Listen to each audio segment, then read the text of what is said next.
Halo, assalamualaikum. Aku mau cerita pengalaman aku, berbagi pengalaman ya. Pertama kali aku kerja di Hong Kong, dulu dapat majikan suami istri, belum bisa bahasa. Satu rumah 3 orang, tapi pembantunya 2. Terus majikan cerewet. Namanya maklum lah, namanya juga pertama ya. Pertama ke Hongkong kan otomatis kita belum bisa bahasa, setiap minggu libur. Dulu gaji kan cuma 3.500, potongan cuman potongan di agent sampai 7 kali ya, 7 kali potongan, terus sisanya 500. Dulu kan gaji 3.500, yang 3.000 buat bayar agent, yang 500-nya buat aku. Itu 500 setiap minggu aku libur. Itu sisanya cuma dari 3.500 gaji aku, sisa 500 ditambah setiap kayak itu hanger jatuh, suruh gaji dipotong.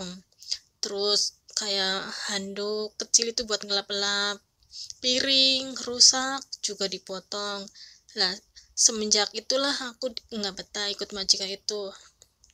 Aku kan niatnya cari uang dari dari Indo ke Hong Kong. Tapi saya pikir-pikir, kok ikut majikan ini gaji 3.500, sisa 500, tiap minggu libur. Aku kerja capek dong, berarti nggak punya uang. Nah, aku baru kerja 4 bulan, terus aku telepon agent kalau aku nggak betah ikut majikan kayak gini. Uangku habis, dipotong terus buat ganti. Setelah itu agent ngasih saran, ya udah nyuruh bilang ke majikan untuk bertahan dulu sampai 1 bulan sambil nyari majikan baru. Terus alhamdulillah aku keluar dari majikan itu, dapat majikan waktu itu jaga nenek. Aku nggak pulang Indo, nunggu visa di Cina. Dapat jaga nenek, aku jaga nenek yang 2 pembantu ya, sama-sama orang Indo juga. Aku jaga nenek, yang satunya jaga anak. Tapi nggak satu rumah, setiap 1 minggu 1 kali ketemu sama aku sama nenek, makan-makan. Di situ pembantunya tahu sendirilah, kalau pembantu 2 orang ya pasti ada yang cari muka lah. Di situ dia nggak suka lah sama aku, alasannya aku nggak bisa bahasa lah, apalah gitu. Padahal dia cemburu kalau aku kan jaganya nenek, jobnya nenek. Aku jarang di Hong Kong, sering-sering diajak keluar ke Cina sama nenek nemenin, sedangkan dia jaga anak. Nah, disitulah dia ngojok-ngojokin nenek, suruh aku dipulangin ke agent.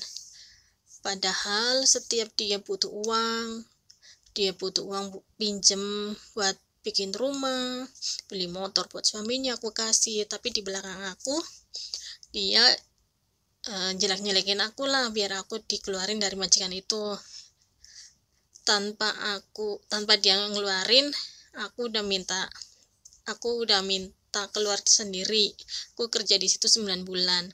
Terus aku mikir-mikir, alhamdulillah dapat majikan lagi. Aku nggak nyangka aku itu yang ketiganya tuh dapat majikan juga cerewet. Tapi aku nggak nyangka aku bakalan ikut majikan itu 4 tahun. Alhamdulillah di situ aku sampai 4 tahun. Terus aku mikir, kalau begini terus aku baru kerja berapa bulan keluar, otomatis aku kerja bakti buat agent dong. Aku lama-lama di sini nggak punya uang. Akhirnya aku bertahan di situ sampai 4 tahun. Aku nggak habis pikir sampai bisa 4 tahun di situ. Akhirnya habis 4 tahun aku mutusin nggak mau nambah kontrak ya di situ, soalnya kerjaannya berat. Satu rumah 8 orang. Di situ aku sampai 4 tahun ya kerja yang majikan ketiga ini. Sampai 4 tahun aku pun nggak nyangka sampai ikut 4 tahun kontrak kedua. Di situ aku selama 4 tahun nggak boleh jarang libur juga sih. Dia maunya ganti uang, nggak boleh keluar, nggak boleh belanja, nyuci baju pakai tangan, harus ngurus nenek, ngurus anak kecil, 2 antar sekolah, nyebut sekolah, masak juga. Nah, di situ ya walaupun majikan cerewet, aku pikirnya masuk yang penting nggak mukul, gaji lancar, cuman mulut-mulut doang. Ya aku nggak habis pikir ya. Setelah 4 tahun di situ habis kontrak, aku bilang sama agent aku mau ganti majikan, mau cari majikan lagi, aku nggak mau ya di sini. Nah, agentku terus telepon tuh sama majikan kalau ngabarin kalau aku nggak mau nambah kontrak lagi. Nah, di situ majikan langsung marah-marah, pulang dari pasar ya, marah-marah, marah, semua barang-barang itu panci di dapur tuh dilemparin. Katanya, kenapa kamu nggak mau nambah lagi, berapapun gaji kamu aku naikin, uang servis pun aku kasih. Tapi aku bilang aku nggak mau, aku udah dapat majikan gitu. Aku nolaknya secara halus. Itu pun aku visanya udah habis, masih dipertahanin, nggak boleh. Akhirnya majikan aku sama agent berantem karena mempertahankan aku. Alhamdulillah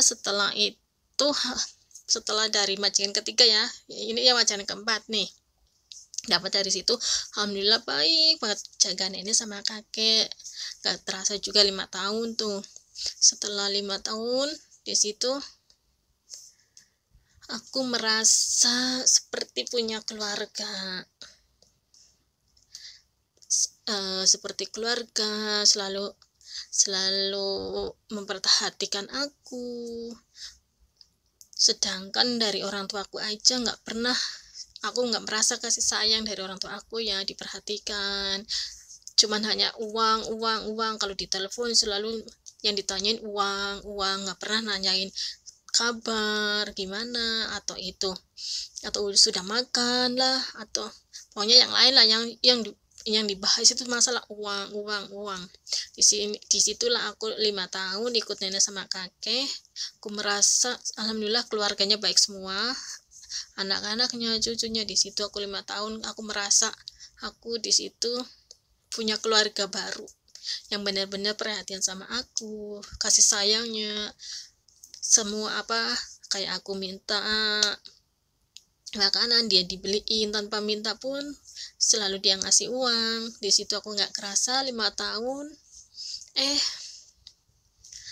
nggak tahu lah, namanya musibah ya. Di situ aku ditipu temen, habis-habisan lah uang, perhiasan. Semenjak itulah aku mutusin, akhirnya aku 5 tahun nenek sama kakek udah meninggal lah. Aku terus ganti agent, ganti majikan, dapat majikan lagi, alhamdulillah, jaga kakek. Di situ berarti kelima majikan ini aku jaga kakek, satu rumah aku sama kakek. Ya enak sih kerjaan, bangun siang, kerjaannya juga nyantai. Di situ aku nambah kontrak baru jalan 2 bulan, mau jalan 2 bulan kalau nggak salah, jalan 2 bulan ya, kakek meninggal pas waktu tahun berapa itu yang lagi rame gencar-gencarnya COVID itu. Nah disitulah kakek meninggal. Terus akhirnya aku pas ya sama sih, pas kakek dibawa itu, terus aku keluar, aku nunggu visa di luar ya, sambil alhamdulillah dapat majikan yang sekarang ini.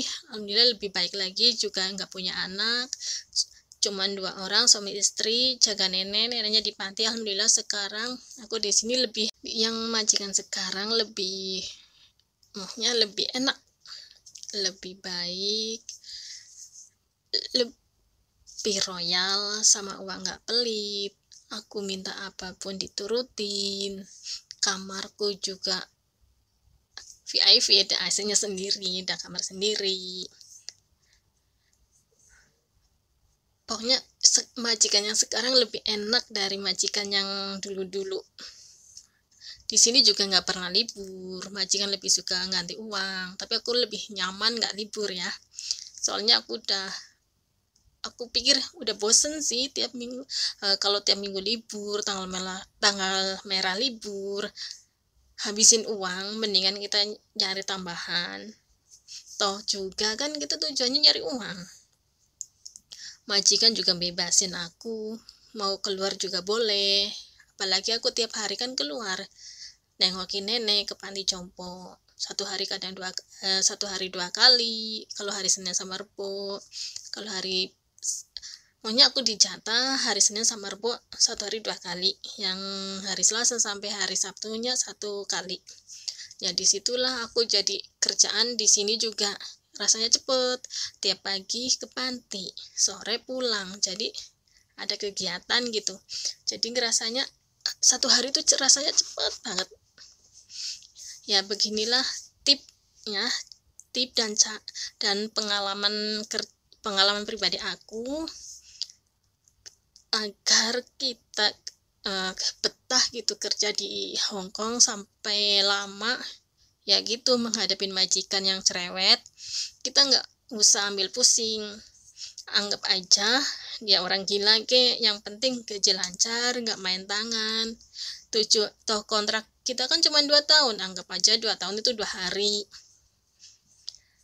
Kebanyakan kan sekarang kan banyak aku lihat tuh di Facebook tuh, baru berapa bulan, 3 bulan lah pada beri kontrak.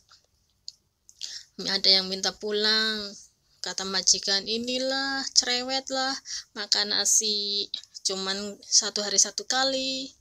Kalau orang Cina itu kebanyakan